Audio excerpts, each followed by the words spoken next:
Right folks, we're now standing in the outer ward of the tower. So that's to say between the inner and the outer ballium or defensive walls. The inner wall, remember, dates from 1220, it's 50 feet high. The outer one behind you dates from 1280 and in places 28 feet thick. Down there's Mint Street, that's where all coins of the British Empire were designed and produced until the year 1810. The buildings which house the Mint are known as the casemates, and they not only serve as a museum, which is a two-storey building sadly shut today, but also as accommodation for my colleagues and our families. So this really is where I live. The two-storey building's got an interesting past. It used to be the home of the Master of the Mint. The Master of the Mint between 1697 and 1727 was a very famous man indeed. His name, Sir Isaac Newton. Isaac Newton lived right there. Americans, that's where we the English invented gravity. Just over there we've got a tall skinny archway. It's called the Sallyport or Royal Entrance. Excuse me. Beyond which was a small drawbridge leading out to a set of stairs known as the Queen's Stairs. And these directly access the River Thames.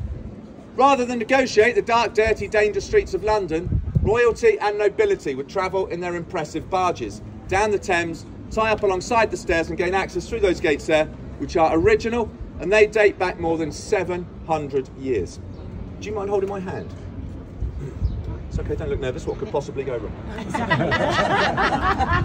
Now, it was at those very gates there that King Henry VIII so lovingly greeted his second wife, Anne Boleyn. This is what's going to go wrong. Anne Boleyn, on the eve of her coronation in 1533. He met her just there. He went down on one knee. He took a tiny little hand in his, which didn't have a nightclub stamp on it. She's from Sydney, Australia. He looked lovingly into her eyes, and he promised to love her for the rest of her life. This man was the King of England. He couldn't possibly go back on his word, and he certainly did love this lady for 3 more years anyway. When in 1536 he brought her back through a very different gate and he had her killed. And we'll talk about her later. Thank you very much. Right. Yeah, round of applause for this lady. Alright, this is the bell tower. It's called the bell tower because there's a bell on top of it, and that white box at the top there. And it's the strongest of the 13 towers on the inner defensive wall, and it has been used to house prisoners. Most famously, a man for all seasons, Sir Thomas More. Lord Chancellor of England, he spent the last 15 months of his life in the lower chamber, just above my head here, for refusing to accept King Henry VIII as supreme head of the church in England. At the same time, and for the very same reason, his good friend John Fisher, the Bishop of Rochester, languished in the upper chamber at the very top there. Both of these men were to suffer terribly, but they could not be persuaded to abandon their Roman Catholic beliefs. Until finally, in the summer of 1535, Henry VIII had done enough of the pair of them. They were both led out through the gates we just walked through, marched to the top of the hill there, where they were both publicly beheaded as traitors. Thomas More's last words, "I am the King's good servant, but I'm God's first." 400 years later, in 1935, Pope Pius XI beatified both those men as saints of the Roman Catholic Church. Two very noble men indeed, who died for their beliefs. They're also buried here in the tower in our chapel. Another man held in this tower was a man called James Scott, the Duke of Monmouth. Anyone ever heard of James Scott? No one ever has. Did someone say yes over it? Nope, okay. James Scott, the Duke of Monmouth, was the eldest of the 13 illegitimate children of King Charles II. Not called the Merry Monarch, or indeed Champagne Charlie for no reason. After the death of his father in 1685, there was no obvious heir to the throne. And so James Scott, who was handsome and popular, was persuaded by his mates that he should have a go at a job of being king. He thought it was a great idea. So he landed in the West Country of England with 87 of those mates. It was a very slow start. And he marched inland, gaining popular Protestant support in what became known as the Monmouth or Pitchfork Rebellion. The rebellion was crushed at the Battle of Sedgemoor on the 6th of July 1685, but James Scott escaped the battlefield, and he was found a week later hiding in a ditch near the town of Ringwood. He was condemned to death in his absence, and so there was no need for a trial. 3 days after arriving back here at the tower, he was let out through the gates, most at the top of the hill where he's publicly beheaded. Now, why have I just told you about a fella nobody has ever even heard of? The reason is simple.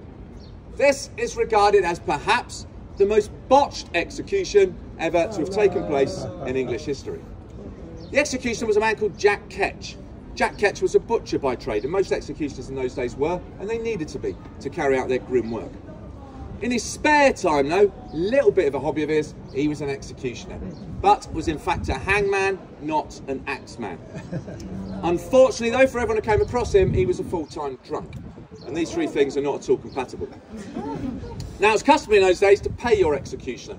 Two reasons for this. Reason one, it was a religious act, one of forgiveness. They believed that by forgiving the man who was about to kill you, this would greatly increase your chances of getting into heaven. Secondly, it was a tip. They believed the more money you gave the executioner, the better a job of killing you he would do. Poor old James Scott, though, was not allowed to go to the cash point before his execution, and this went a little bit badly as a result. On the morning of the execution, he was led out through the gates there that we just walked through, and he was wearing his best clothes, his best bib and tucker. And he took a very slow walk, and why wouldn't he, to the top of the hill. Now, he wasn't booed or cheered like everybody else. Remember, I said he was handsome and popular, particularly with the ladies. He was applauded and cheered as he made his slow way up the hill. Women were crying, swooning at his feet, drying their eyes with lace handkerchiefs, other things made of lace, which are also dropped at his feet. He picked a few of these items up, he got to the top of the hill, he mounted the scaffold, he dropped a small purse of money into Jack Ketch's hands. He delivered his final speech, fell to his knees, he said his prayers, and when he was ready to die, he leant forward, placed his neck on the block, and he dropped one of the lace handkerchiefs that he'd picked up. That was Jack Ketch's signal to do his work. Jack Ketch brought the axe down, but the blow missed, and it landed in his right shoulder, partially severing his right arm. Now that had to hurt, so he was wriggling around quite a bit, and therefore became quite a difficult target to hit. So the second blow also missed. This one took the very top of his head off. His brains are now steaming in the morning air. There was a third